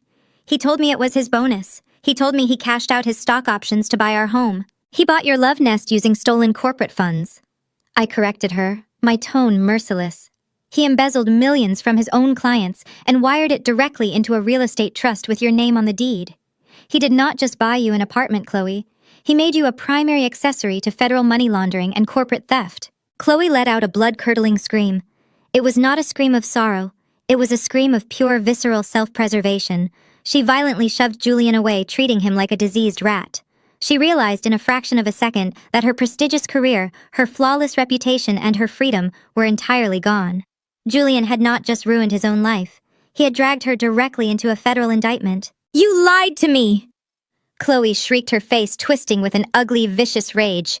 "You told me you were rich. You told me you were a genius. You used my name on the deed to hide your stolen money. You set me up to take the fall for your embezzlement." Julian scrambled toward her on his knees, reaching out with desperate, grasping hands.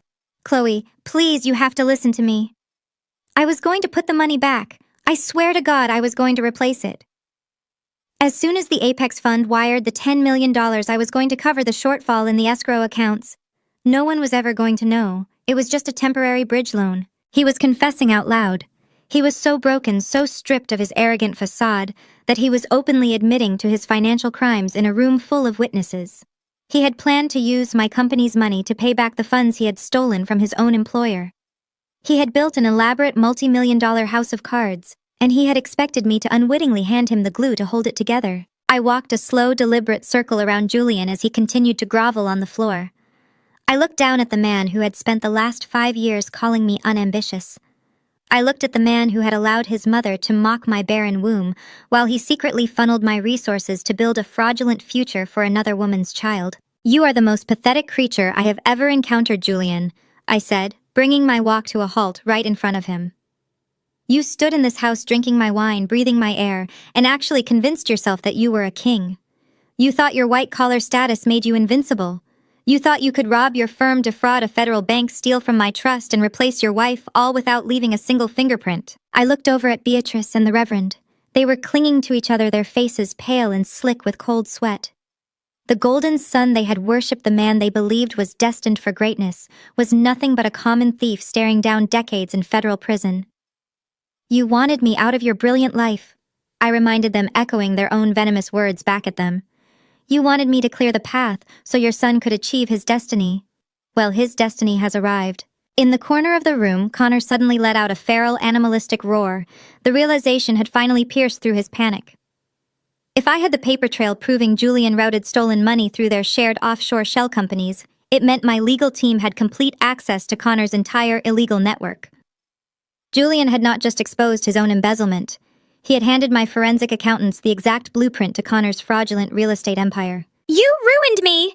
Connor screamed, lunging forward with his hands outstretched, aiming directly for Julian's throat. "You sloppy, arrogant idiot! You left a trail! You dragged my firm into your pathetic embezzlement scheme!" Before Connor could lay a hand on Julian, 2 of my security contractors stepped forward, intercepting him with brutal efficiency. They slammed Connor against the marble wall, pinning his arms behind his back. The heavy thud of his body hitting the stone echoed like a final gavel strike. The Vanguard family was officially tearing itself apart. The immaculate, untouchable facade they had presented to the world was burning to the ground, and they were the ones throwing the gasoline. The chaotic symphony of Connor screaming and Julian sobbing against the marble floor was suddenly interrupted by a booming, authoritative voice. Reverend Thomas had stepped away from his trembling wife. His shoulders squared, his chest puffed out in a desperate attempt to reclaim the moral high ground. He smoothed the lapels of his tailored suit, his face contorting into a mask of righteous indignation. He was a man accustomed to commanding rooms from a pulpit, a man who believed his title granted him immunity from the consequences of the real world. "Zora, that is enough!" The Reverend bellowed, his voice vibrating with a practiced theatrical fury. "You have made your point. You have humiliated my son. You have unleashed your wrath upon this household. But I will not stand here and allow you to destroy my family out of sheer malice. The Lord warns us against the poison of vengeance. You are acting out of spite, tearing down everything we have built simply because you are hurt. I demand that you call off these men. I demand that you stop this spectacle immediately before you do irreparable damage to our reputation and to the sanctity of our church." I slowly turned my head to look at him. The sheer audacity of his demand was almost impressive. He stood there wrapped in a cloak of false piety, attempting to use the name of God to shield his son from a federal indictment. I did not raise my voice. I did not need to. I simply held out my left hand toward Marcus. Without breaking eye contact with the Reverend Marcus, opened a secondary compartment in his leather briefcase.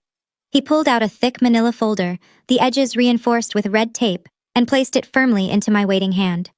The heavy physical weight of the file was immensely satisfying. I walked toward Reverend Thomas, my heels striking the marble with rhythmic, unhurried precision. He stood his ground, lifting his chin, trying to project the image of an untouchable holy man facing down a sinner. I stopped less than 2 feet away from him. I raised the manila folder and slammed it down onto the glass surface of the console table with a sharp, violent crack. The sound made the Reverend flinch. "You want to speak to me about sanctity, Thomas?" I asked, my voice dropping to a lethal whisper. Quiet register that forced everyone in the room to hold their breath just to hear me. "You want to lecture me about morality while standing in the wreckage of your own greed." I flipped the folder open. Dozens of heavily redacted bank statements, wire transfer logs, and internal audit reports spilled out across the glass. They were printed on official Apex Fund stationery, bearing the unmistakable watermark of a certified financial autopsy. My internal audit team did not just trace the money Julian stole from his employer, I explained, tapping a manicured finger against the top document. When we dismantled Julian's offshore shell company, the one he created for his imaginary tech platform, we found a very interesting secondary stream of income. Someone else had bought into his brilliant illusion. Someone had wired exactly $500,000 into that fraudulent account just 3 weeks ago. Beatrice let out a confused, wet gasp. She looked from the papers on the table up to her husband. "Thomas, what is she talking about?" Beatrice asked, her voice trembling. The Reverend did not answer his wife. His face had gone completely gray. The rigid, pious posture he had maintained for decades dissolved in a matter of seconds. His mouth opened, but his booming preacher's voice completely failed him. I picked up the top bank statement and held it up so the harsh light of the chandelier illuminated the bold black text. "This is a certified ledger from the First Congregational Parish Relief Fund," I read aloud, enunciating every single syllable with brutal clarity. "This is the emergency community account. The money your congregation raised over the last 2 years to build the new youth center. The money meant for the homeless shelter. The money meant to support families in your community who cannot afford to feed their children." I dropped the paper back onto the table and took a step closer to the Reverend, invading his personal space, forcing him to look me in the eye. "On the 14th of last month, you personally authorized a withdrawal of $500,000 from that charity fund." Thomas Thigh stated the facts, hanging in the air like a guillotine. "You wired the money directly to Julian's offshore account. You stole $500,000 from orphans and widows because your son promised you a 40% return on investment in 30 days. You threw the church's money into a fraudulent tech startup, hoping to quietly skim the profits for yourself before anyone noticed the principal was missing." Beatrice let out a horrifying, guttural scream. It was not a scream of sorrow. It was the sound of her entire universe, her entire identity violently imploding. She lunged forward, grabbing her husband by the lapels of his suit, shaking him with a sudden, frantic strength. "Tell me she is lying!" Beatrice shrieked, her perfectly styled hair falling into her eyes, her expensive makeup running down her face in dark streaks. "Thomas, tell me she is lying right now. Tell me you did not touch the relief fund. The church board is auditing the accounts next week. If that money is gone, we are ruined. We will be excommunicated." Thomas could not look at his wife. He looked down at his polished Italian leather shoes, his hands trembling at his sides. "I had to do it, Beatrice." He mumbled, his voice a pathetic broken whine. "Julian said it was guaranteed. He showed me the projections. He said the Apex Fund was backing the technology. I was going to put the principal back before the audit. I was going to use the profits to pay off our second mortgage. The church was never going to know." "You absolute fool!" Beatrice wailed, slapping his chest with her open palms. "You stole from the church. You trusted this idiot boy, and you stole from the church. We are going to prison." I watched the impeccable superior vanguard parents tear each other apart. The hypocrisy was breathtaking. Just minutes ago, Beatrice had called me a peasant. She had told me to pack my cheap belongings and crawl back to obscurity. She had proudly announced that she belonged to a different stratosphere of wealth and pedigree. "You were right about one thing, Beatrice," I said smoothly, cutting through her hysterical sobbing. "You and your husband truly are operating on the exact same level as your son. You are all a family of desperate, greedy thieves hiding behind designer labels and religious titles. You spent 5 years looking down your nose at me because I grew organic vegetables and chose not to flaunt my bank account. You thought my silence was weakness. You thought my patience was stupidity. I turned back to Marcus, who was already holding a secondary stack of legal notices. The Apex Fund Forensic Accounting Division is legally obligated to report any discovery of federal wire fraud and embezzlement, I announced to the room. My attorneys have already forwarded the complete paper trail, including the parish bank statements, directly to the Internal Revenue Service and the Regional Office of the Federal Bureau of Investigation. The authorities will be freezing the church accounts by tomorrow morning. They will be seizing your assets, Thomas. They will be taking the house you falsely remortgaged. Reverend Thomas fell back against the wall, clutching his chest, his breath coming in short, panicked gasps. He looked at Julian, who was still pinned to the floor by the sheer weight of his own destruction.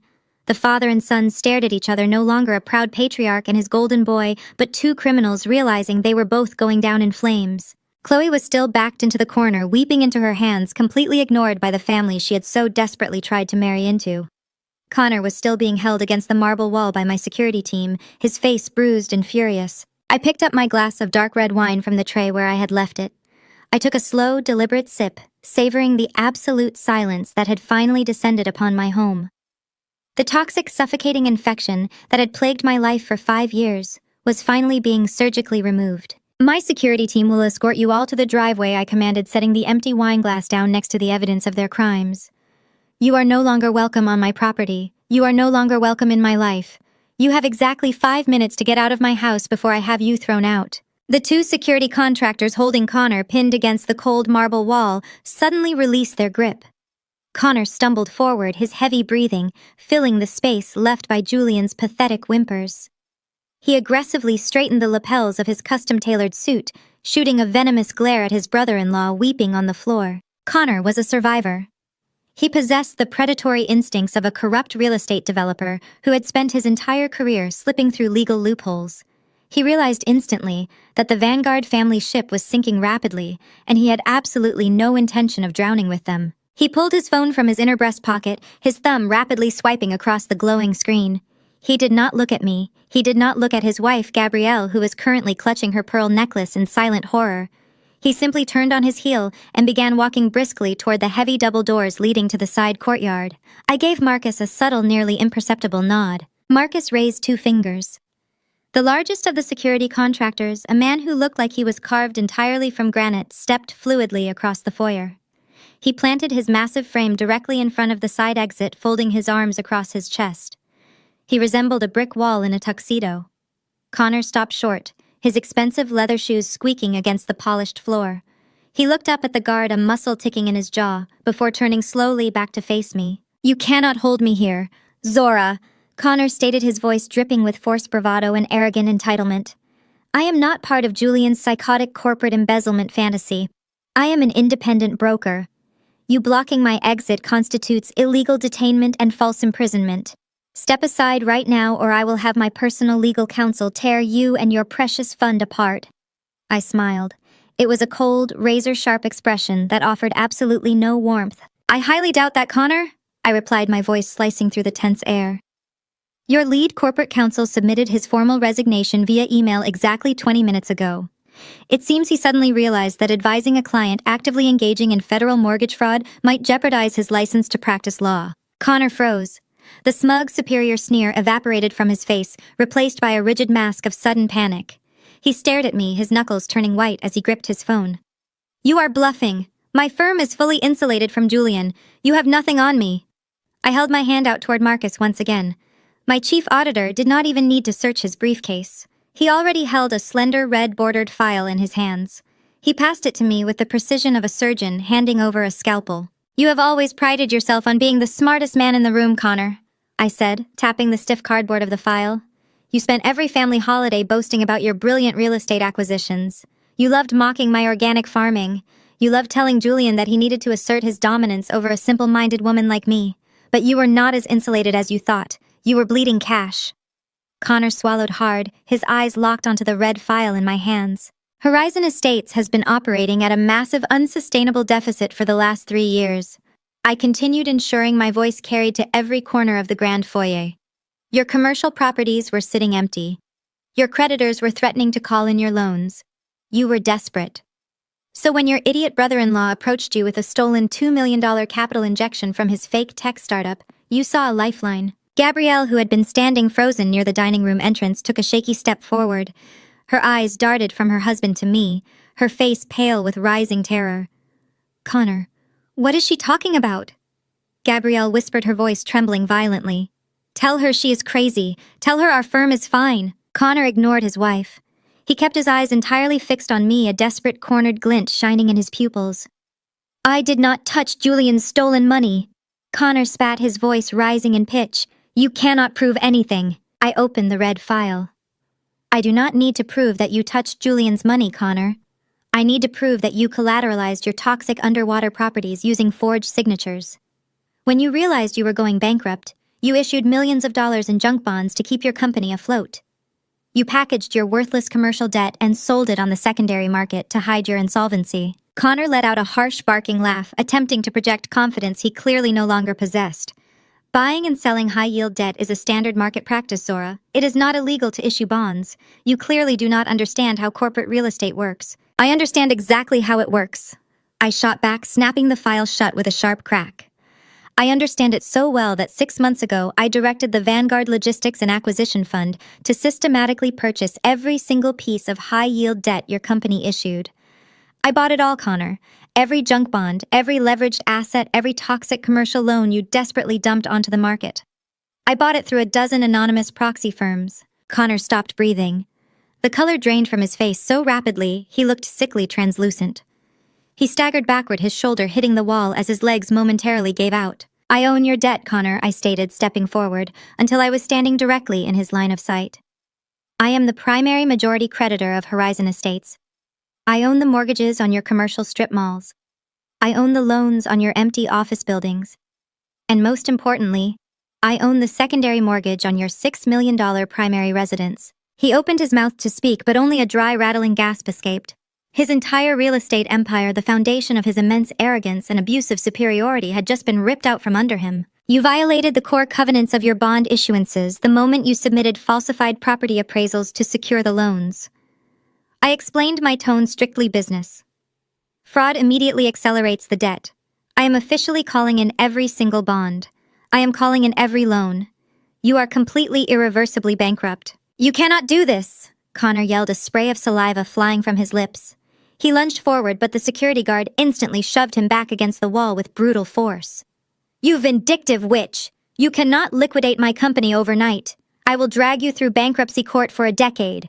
I will tie your fund up in endless litigation. You will not have the time or the resources to litigate anything, Connor," I replied, checking the heavy silver watch on my wrist. "I did not just freeze your accounts and buy your toxic debt. I had my forensic team compile a comprehensive dossier of every forged signature, every inflated appraisal, and every illegal wire transfer you executed alongside Julian." Connor went completely still, his eyes wide and unblinking. "I digitized the entire portfolio," I announced, letting the absolute finality of my words sink into his bones. "And exactly 3 hours ago, my legal team handed that comprehensive digital file directly to the lead investigator at the Federal Bureau of Investigation's White-Collar Crime Division." A collective gasp echoed through the room. Beatrice began to sob uncontrollably, burying her face against Reverend Thomas's chest. "They are not just looking at a civil bankruptcy, Connor. They are looking at federal racketeering, wire fraud, and conspiracy. Agent Miller is likely sitting at his desk right now, drafting the arrest warrants for you and your brother-in-law. You will not be fighting me in civil court. You will be fighting the federal government to stay out of a maximum security penitentiary." A piercing, agonizing scream shattered the remaining silence. Gabrielle broke away from the dining room archway and stumbled into the center of the foyer. Her perfect manicured facade was completely obliterated. She stared at Connor with absolute horrified realization. The private country club memberships, the luxury vehicles, the lavish vacations she had flaunted in my face for years were all funded by a massive criminal fraud. "You ruined us!"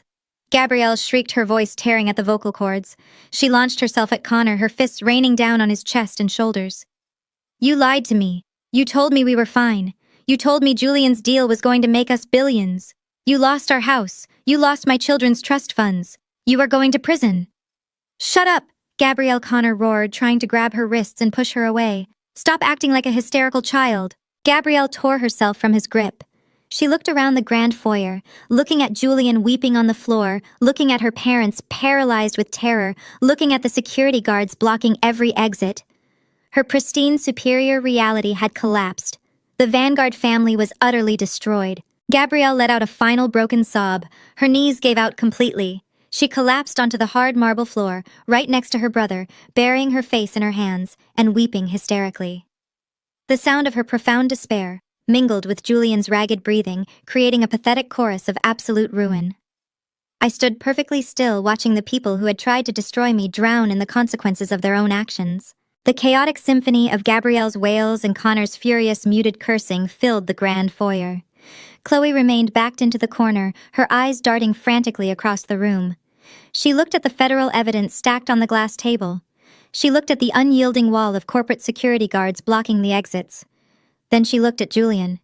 The man who had promised her the world was currently a pathetic, sniveling mess on the marble floor, stripped of his fake wealth and facing a lengthy prison sentence. Her survival instinct kicked in with ruthless efficiency. The calculated ambition that had driven her to sleep with a client instantly morphed into desperate self-preservation. Chloe pushed herself away from the wall. She staggered forward, her heels clicking erratically on the stone, and threw herself to her knees directly at my feet. She shoved Julian aside in the process, knocking him off balance. "Zora, please!" Chloe begged, her voice cracking as fresh theatrical tears spilled over her eyelashes. "You have to listen to me. I am a victim in this too." Julian gasped, his head snapping up to stare at his mistress in absolute shock. "Chloe, what are you doing?" "Shut your mouth!" Chloe shrieked, shooting him a look of pure, unadulterated venom. She turned her pleading, tear-streaked face back to me, clasping her hands together in a desperate prayer. "Ms. Vanguard, he lied to me. He manipulated me from the very beginning. He told me he was a senior managing partner. He told me he controlled the Vanguard family fortune. He threatened to have me blacklisted from the financial sector if I did not push his portfolio through the preliminary approval stages." Julian stared at her, his jaw dropping. "You told me you loved me." He choked out, his voice breaking into a pathetic whine. "You said we were going to build an empire together. You are a monster!" Chloe screamed at him, her voice echoing shrilly off the crystal chandelier. "You are a thief and a liar!" She scrambled closer to me, reaching out to grab the hem of my silk dress.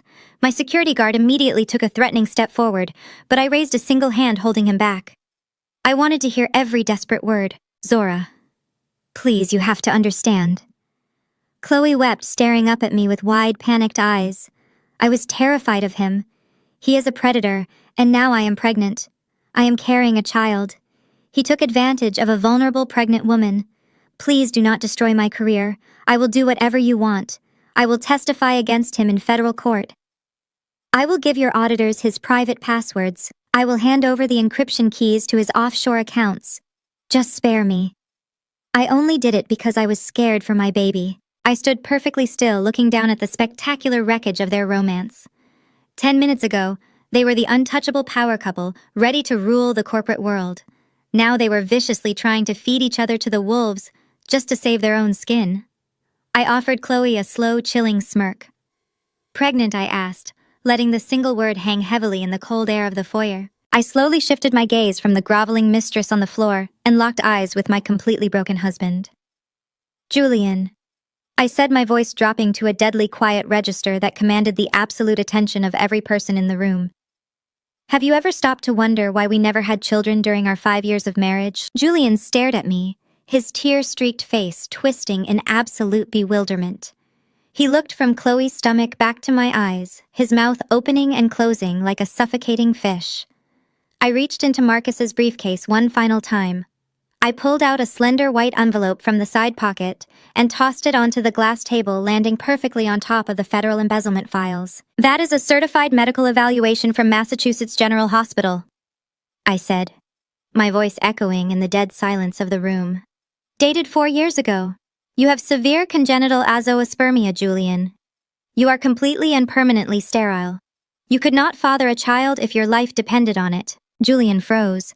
The blood drained from his face so fast he looked like a corpse. "That is a lie," he whispered, his voice trembling with a pathetic denial. "We were still trying. The doctor said we just needed more time." "It is a clinical, indisputable fact," I corrected mercilessly. "I intercepted the test results before you ever saw the actual data." I paid the clinic to seal the official records and feed you a false narrative of hope. I sat at Thanksgiving dinners, Christmas mornings, and Easter brunches for 5 years, silently listening to your mother mock my empty, barren womb. I let this entire arrogant family treat me like defective goods, all to protect your unbelievably fragile, pathetic ego. I absorbed their endless cruelty so you could still look in the mirror and feel like a man. Beatrice let out a strangled gasp in the corner. Her hands flew to her mouth as the crushing weight of her own past insults finally crashed down on her. I turned my attention back down to Chloe, who was now trembling so violently her teeth chattered. "Julian cannot give you a child, Chloe," I said smoothly, stepping back to give the room a clear view of the disaster. "So the question remains, who exactly is the father of this miracle baby?" The realization hit Julian like a runaway freight train.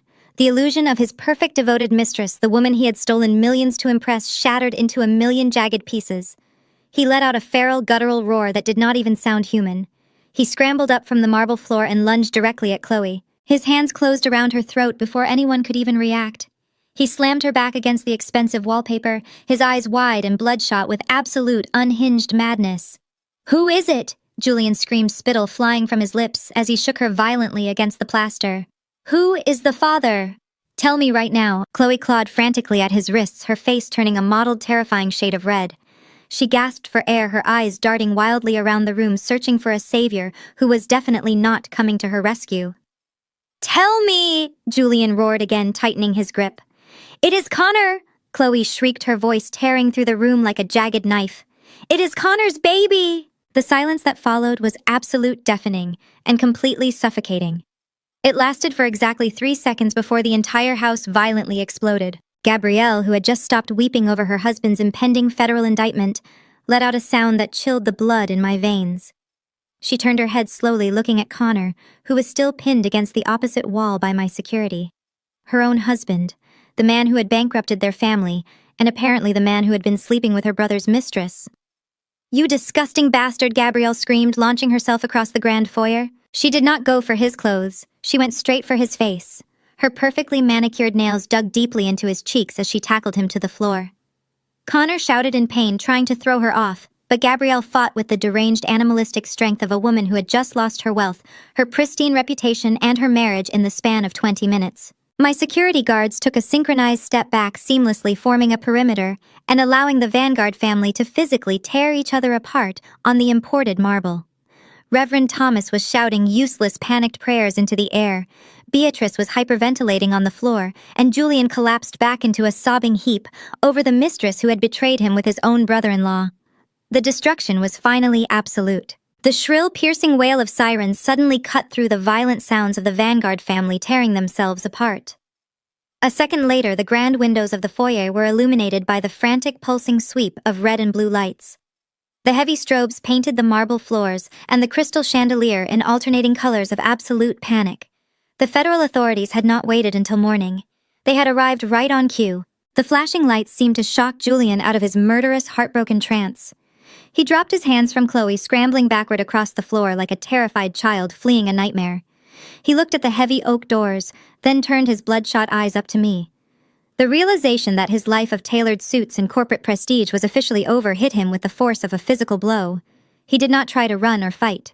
Instead, he crawled toward me on his hands and knees, his expensive trousers sliding against the polished stone. He threw himself at my feet, his hands desperately grabbing at my ankles. "Zora, please, Julian," begged, his voice cracking into a high-pitched hysterical sob. "You cannot let them take me. We have been together for 10 years. You know me. You know my heart. I made a mistake, but I am still your husband. Please call off your lawyers. Tell them it was a misunderstanding. I will sign whatever you want. I will walk away with absolutely nothing. Just do not let them put me in a cage. You know what happens to a black man in the federal system. I will not survive in there, Zora. I will die in prison. Please, you cannot do this to me." I looked down at his trembling, pathetic form. I felt absolutely no pity, no lingering affection, and certainly no remorse. I slowly and deliberately pulled my foot back, forcing his grasping hands to slip off my skin and hit the cold floor. "You are not a victim of the system, Julian," I said, my voice completely devoid of emotion. "You are a victim of your own greed. You built this cage with your own 2 hands, and now you are going to sit in it." The heavy oak doors were violently pushed open from the outside. My security team seamlessly stepped back, creating a wide, unobstructed path as a dozen federal agents and uniformed police officers flooded into the grand foyer. The chaotic energy in the room instantly crystallized into cold, procedural authority. Agent Miller, a tall, imposing man in a dark windbreaker, stepped forward, a thick stack of warrants in his hand. He did not hesitate. He pointed directly at the three men who had spent years acting like gods among mortals. Julian Vanguard, Connor Hayes, and Thomas Vanguard. The agent announced, his voice echoing over the continuing wail of the sirens outside. You are all under arrest for federal wire fraud, embezzlement, racketeering, and money laundering. Officers swarmed them immediately. Connor tried to struggle, screaming obscenities at his wife and his brother-in-law as they forced his arms behind his back and secured the heavy steel handcuffs. Reverend Thomas offered no resistance whatsoever. He simply hung his head in absolute shame, weeping silently as an agent read him his Miranda rights. Julian remained on his knees, sobbing my name over and over again as he was hauled roughly to his feet and cuffed. Beatrice stood frozen, watching the officers drag her golden son and her supposedly holy husband toward the door.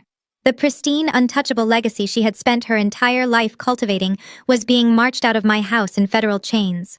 She let out a single breathless gasp, her eyes rolling into the back of her head, and collapsed in a dead faint, hitting the marble floor with a heavy thud. I did not offer a single hand to help Beatrice up from the floor. I simply stepped over her unconscious body and signaled to the lead security contractor standing near the grand staircase. Pack every single thing that belongs to them. I ordered, my voice ringing out with absolute finality. Every custom suit, every pair of imported shoes, every golf club, and every piece of jewelry Julian purchased using stolen funds.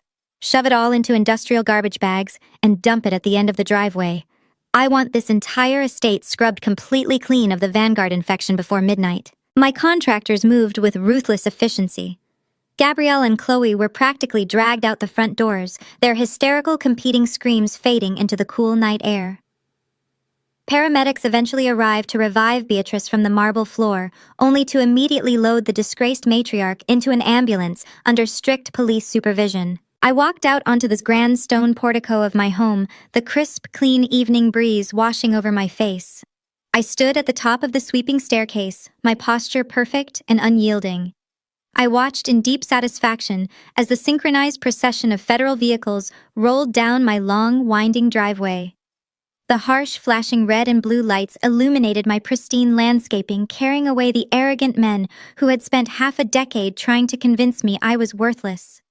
They were locked in the back of federal transport vans, permanently stripped of their stolen wealth, their false prestige, and their freedom. The heavy oak doors finally closed behind me, sealing out the chaos of the world and leaving me in absolute glorious silence. I sit here now in the quiet, untouched comfort of my living room, the fire crackling softly in the hearth. I look at the heavy crystal glass of aged bourbon resting in my hand, the amber liquid catching the warm golden light of the room.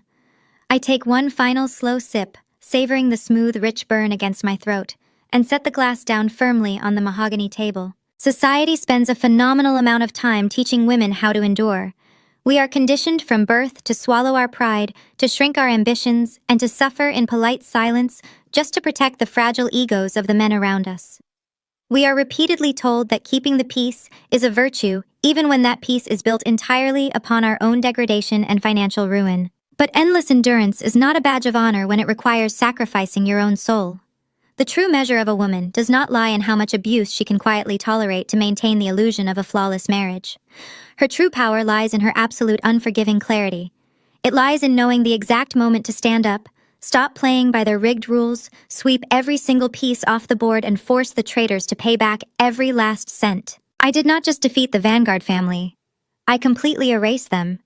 And I did it using the exact same brilliance they spent 5 years trying to bury. The screen fades to absolute black.